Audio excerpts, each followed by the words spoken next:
আমরা প্রাথমিকভাবে এই ধরনের কোনো কিছুই পাইনি, যার যে তাদের মধ্যে কোনো বিরোধ ছিল এরকমের কোনো তথ্য আমাদের কাছে নেই। আমরা কাউকে কথা বলেছি, আমরা কথা বলেছি কিন্তু প্রচারের সাথে, কিন্তু সে ধরনের কোনো তথ্য পাওয়া যায়নি। পাশাপাশি বিরোধও ছিল না, বা তার এর আগে যে সে ডিউটি করতো ডিউটির মধ্যে সে পাংচুয়াল ছিল। সে গত 1-2 মাস আমরা রেকর্ডস দেখেছি যে সে কিভাবে ডিউটি করতো, সেগুলো তার যথাযথই ছিল। এখন কি বিষয় নিয়ে তাদের মধ্যে তর্ক হয়েছিল সেটা অবশ্য আমরা শিওর না, এটা কনফার্ম হতে পারি না, হয়তো পরবর্তীতে জানা যাবে। প্রাথমিকভাবে তো সে আপনাদের সাথে কথা বলছে, প্রাথমিকভাবে কি বলছে এই কারণে আসলে তিনি ডিল করতে পারেন না, এটা আসলে আমার কাছে মনে হচ্ছে সে মেন্টালি স্ট্রেসড। সে আসলে এই কাজটা করে সে হতভম্ব, নিজেই হতভম্ব, যে কারণে সে আসলে ইনকনসিস্টেন্ট কথাবার্তা বলছে, যেটা কিভাবে হয়ে গেল আমি জানি না।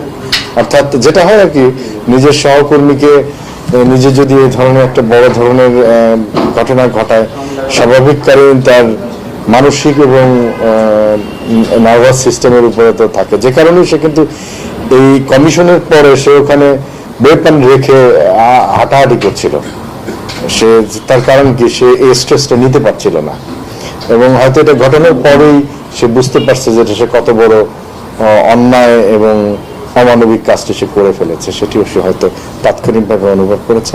আমার ধারণা হয়তো আজকে 1-2 দিন গেলে একটু সে সেটেল করলে, এরপরে হয়তো মেন্টালি সেটেল করলে হয়তো বোঝা যাবে যে না। আমি তো বললাম যে সেটা আমরা এরকম যে ওভার ডিউটির কারণে বা ঈদে ছুটি না পাওয়ার কারণে তার এই না আমাদের পর্যাপ্ত ছুটি এই ধরনের কোনো কারণ নেই। ওই সময় আমরা একটা ভিডিও ফুটেজ দেখি যেখানে একটা খাতা তাকে দেওয়া হয়েছিল, এবং আমরা যেটা জেনেছি যে সেই খাতায় তার ডিউটিতে সে টাইম মতো আসতো না, এটা নিয়ে তাদের মধ্যে না একদমই না, এটা একদমই না। প্রত্যেকটা জায়গায় আমাদের পোস্টে খাতা আছে আমাদের, এটা হলো জিডি বুক, এটা হলো ডিউটিতে কখন আসলো কখন গেল সেগুলো লেখা আছে, আমরা এগুলো চেক করে দেখেছি। এবং ওদিনে 11টা 5 কিন্তু একজন আবার তাদেরকে সুপারভাইজ করে আসছে, সে ইন্সপেকশন করে আবার সে নোট দিয়ে আসছে, কাজে ওই ধরনের কোনো সমস্যা ছিল না। আর যে বইটি দেখেছেন ওই জাতীয় বই আমাদের সব জায়গায় আছে, কারণ ডিউটি চেঞ্জের ব্যাপারে, তারপরে ইন্সপেকশনের ব্যাপারে যখন সিনিয়র অফিসাররা আসে তখন তারা এই জায়গাগুলোতে নোট দেন, এবং এটা দাপ্তরিক রেজিস্টার, এটা আর কিছুই না। ওখানে কি আর কোনো পুলিশ সদস্য ছিল না? দুজনই ছিল। আপনারা বলতে চাচ্ছেন যে ডিউটির কারণে কোনো মানসিক স্ট্রেস না, ডিউটির কারণে নয়, সব জায়গায় ডিউটি করছে। আর এখন তো ডিউটি অত চাপ নেই, এখন অত বেশি চাপের কোনো কিছু নেই, স্বাভাবিক যেভাবে থাকে সেভাবেই ডিউটির জায়গা ছিল। হ্যাঁ, এইটা কয় রাউন্ড টোটাল আমাদের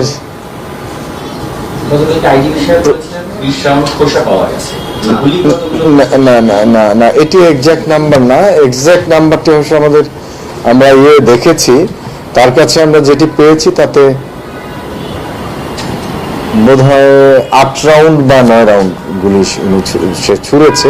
আর সেটা আসলে স্বাভাবিক মানসিক অবস্থা নিয়ে ছোড়েনি, হ্যাঁ, সেজন্য হয়তো এটি হতে পারে, কম বেশি একটু হতে পারে, হয়তো বেশি হতে পারে। সিসি ক্যামেরার যে ফুটেজ দেখা যাচ্ছে সেখানে দেখা যাচ্ছে যে প্রথম গুলিটার পরে সে বাইরে থেকে এসে আরো কয়েক রাউন্ড গুলি করে, মানে যেটাতে মনে হচ্ছে আক্রোশটা বেশি বাইরের থেকে এসে না, ভেতরে বেশি। তারপরে এবং আমি তো বললামই আপনাকে, এটা হচ্ছে সাইকোলজিক্যাল ব্যাপার। তার কারণ একটা যে কোনো জায়গায় শুধু ইনসিডেন্ট না, যখন কেউ একটা বড় ধরনের অন্যায় করে ফেলে রাস্তায়, যখন বা আমাদের যখন বাইরেও দেখি আমরা এই ঘটনাগুলো ঘটে, কেউ যদি একবার কাউকে আঘাত করে, বড় ধরনের আঘাত করে, তারপর সে কিন্তু হুঁশ হারিয়ে ফেলে, এরপর সে একাধিকবার করতেই থাকে। এটি হলো এক ধরনের মনস্তাত্ত্বিক বিষয়, যে অপরাধের, বিশেষ করে এই ধরনের যখন নির্মম কোনো আচরণ করে তখন মানুষ নিজের কন্ট্রোলে আর থাকে না। তো এটি শুধু এর ক্ষেত্রে নয়, এটা অনেকের ক্ষেত্রে আমরা দেখেছি আমাদের স্টাডি, যে তখন সে দেখা যায় যে একবারে পুরো ম্যাগজিন খালি করে ফেলছে।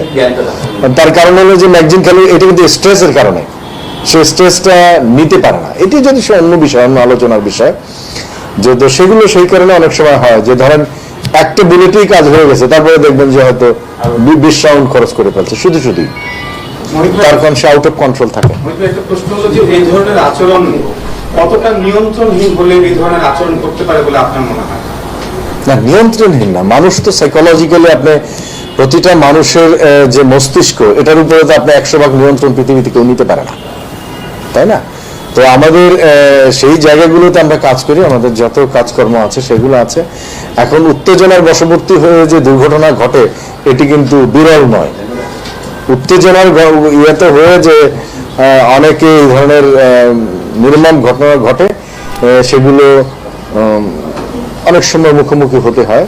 তো সেই ধরনের দুর্ভাগ্যজনক এটি আমরা মনে করি, আর তদন্ত করলে হয়তো পুরোটা আরো পাওয়া যায়। তাহলে কি আপনি মনে করেন কিনা এই ধরনের পরিবেশ বা এই ধরনের মনস্তাত্ত্বিক ব্যবস্থা ঝুঁকিপূর্ণ, পুলিশ সদস্যদের জন্য ঝুঁকিপূর্ণ বা ঝুঁকি অবস্থায়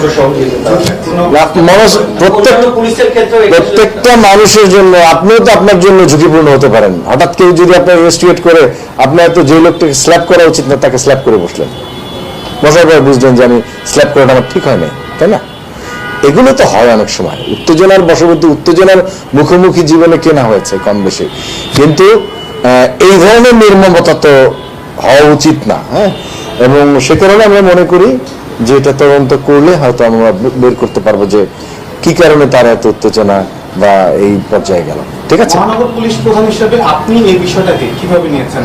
মানে তাদেরকে কাউন্সিলিং করানো বা এই ধরনের সদস্যদের কাউন্সিলিং করানোর ব্যাপারে কোনো কাজ করবেন? এটি আপনি ঠিকই বলেছেন যে আমরা প্রাতিষ্ঠানিকভাবে তো এইভাবে কাউন্সিলিং এর আমাদের সিস্টেমটি নেই, যেটা আমরা ইউএনএ দেখেছি। ইউএনএ ওই জায়গায় আমরা দেখেছি যে ওখানে কাউন্সিলিং এর জন্য আলাদা ইউনিট থাকে, তো আমাদের নাই। কিন্তু আমরা যে কাজটা করে থাকি সেটা হলো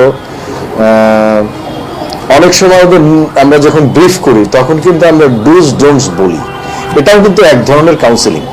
এবং যখন ইন্সপেকশনে যায় তখন কিন্তু বলে দিয়ে আসে প্রত্যেক অফিসারই যে তুমি এটা করবা, দায়িত্বশীল থাকবা, তুমি জায়গা থেকে যাবা না, তো সেগুলো বলা হয়। তো সে কাউন্সিলিং আছে, কিন্তু প্রাতিষ্ঠানিকভাবে করতে পারলে এটি অবশ্যই আরো ভালো। ঠিক আছে, থ্যাংক ইউ।